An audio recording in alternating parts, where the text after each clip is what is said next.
everyone, it's NonnaGrace. Today I want to talk about the lost bracelet that I couldn't find, and I still can't find it. I was looking around the house. This morning when I got up, actually every morning I take off my bracelet and I take off my glasses, and then when I'm done I put them back on. Well, I forgot to put the bracelet back on, so I went back into the bathroom to see if I left it in there. No bracelet. I've searched high and low, in my sleeves, in my gloves. I've searched everywhere and I can't find it. The only thing I did different this morning is I went out and I tried to clean the chicken house. Everything is still frozen. It's still too cold. I'll probably have to do it tomorrow. But anyways, I did clean a little bit of it out, and I brought out some grass that I had saved from the summer.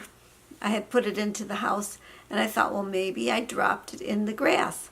So I went out to the chicken house 2 or 3 times to check to see if it maybe went into the nesting boxes, or if maybe it went into the area that I cleaned in the chicken house, or maybe it was still in the bin with all the grass. No bracelet. I still haven't found it. And so then I decided, well, gee, did I have it yesterday? Because yesterday I did leave the house. I went to the bank. And when I came home is when I did my videos for yesterday. So I turned the video on to look to see, and yes, I had the bracelet on when I did the plank. So it's in this house somewhere. It's got to be in this house. And I really want to find it. It's one that my son gave me. It's just a wire bracelet, but it's a gift from my son, which makes it important. It's special. So today I'm planning on just, because I've not been around the kids for quite a few days, I've been thinking kid stuff. So today I'm going to show you how to make a fortune teller. I don't know if you've ever made the paper fortune tellers. It's another folding craft. You don't have to use any glue. All you need is your crayons and your pencils, or whatever you want to write with, your writing tools, and a piece of paper. And I will show you how to do that. So let's go make the fortune teller, okay? Okay, once again, we need a piece of paper. My counter is white and the paper is white, but I think you'll be able to see it. What you do is you take a piece of just a plain old 8.5 by 11 sheet of piece of paper, and you want to make it a square. And how do you make a square out of a oblong piece of paper? What you do is you just fold it to where you're making a, you fold your paper. Just do what I'm doing. I can't tell you how to do it. You just make a triangle across the paper, and you try to make it as even as possible. Once again, we need to be even, and then you crease it. Okay, I've creased it. Now the part that's a triangle is the part that's going to be square, and then you have this piece left over. I should draw a line to show you, because otherwise you can't really see things. This is the piece that's, once you make the triangle, you have that piece left over. Well, that's the piece we want to get rid of. So what I do is I fold it, and I try to line up the outside edges on there, and try to keep the corner as close as I can to the corner of that white piece of paper, and I crease it again. This time I crease really hard. I use my nail, and then I flip it over, and I crease it that side. And if I think I need to flip it again, I flip it again, just to make sure it's a good crease, because we're going to tear that. Now, if I was doing a lot of these, I would use a knife probably, but you're not going to use a knife. You're going to try and rip it, and you start from the big end to the little end. Now you've got yourself a triangle, or actually a square. When you open up a triangle, you have a square. Okay, then you're going to fold this triangle, open it up. Now fold this triangle with the opposite sides together and make another triangle. So now we have another triangle. We have a triangle. See the triangle? Now you're going to open that triangle up, and you're going to put, I should put a dot here so you can see. Okay. And there's lines here, lines here, lines here, and lines here. What you want to do is take this point, the points, You don't have to mark them. I'm marking it so maybe you can see. You take those points and you bring it to that dot.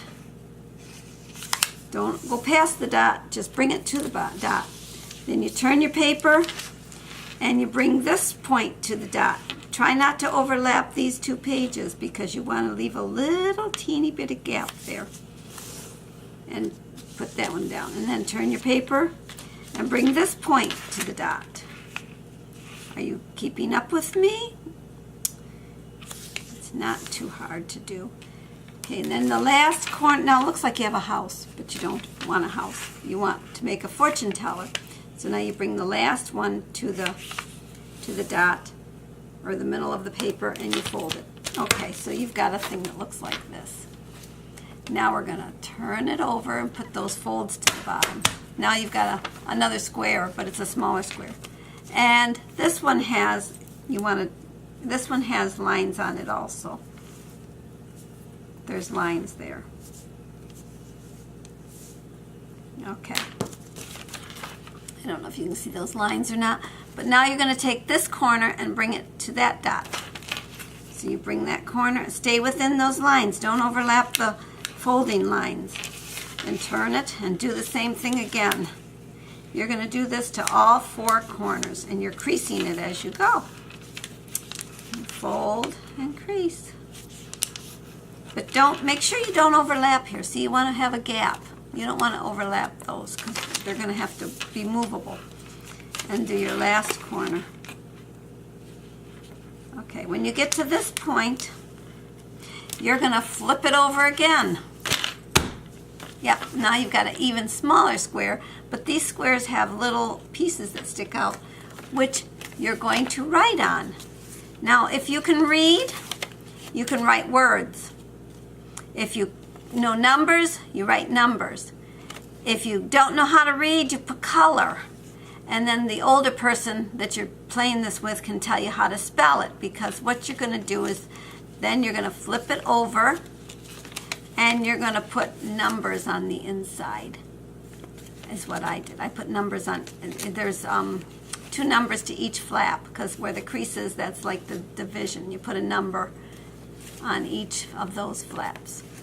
And then when you lift the flap, there's your fortune. It's underneath. So this fortune is under that number, and this fortune is under this number.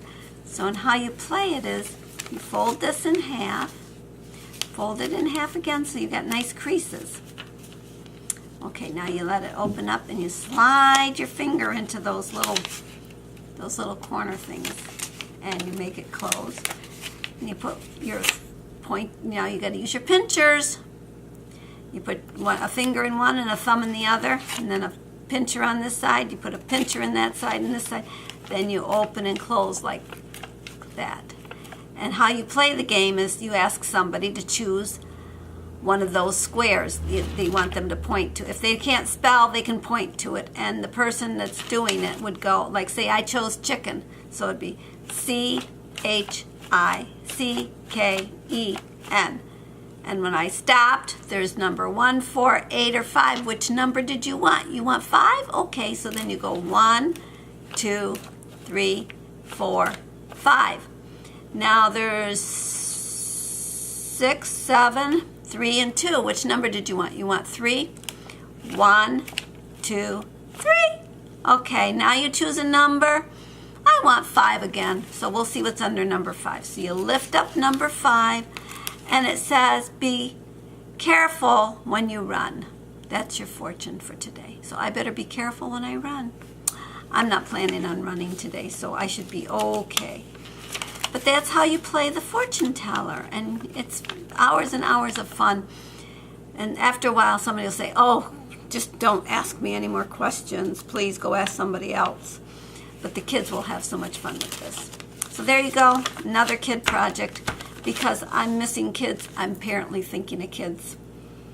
So have fun. Even you adults could do this.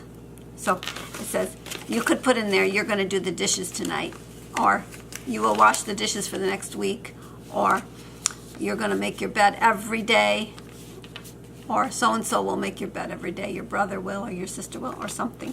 I have other stuff in there that are I wrote. What did I write? You'll find a penny. Yep, maybe you will if you get number 6. And you will be rich in 5 years. It's going to take me that long? Oh, geez. In 5 days, you will grow a wart. Oh, no, I don't want to get that one. And you will kiss someone today. Well, if you're not kissing anybody, you can always kiss yourself. Then you've kissed somebody. You will live to be 100. That I want to do. And time will go slow. Some days time does go slow. So anyways, that's the video of today. You're a little fortune teller. And you can write colors. You can actually color it. You can write numbers, or you can write actual words. Okay, that's the video for today. I hope you enjoyed, and I will talk to you again another day. Bye-bye.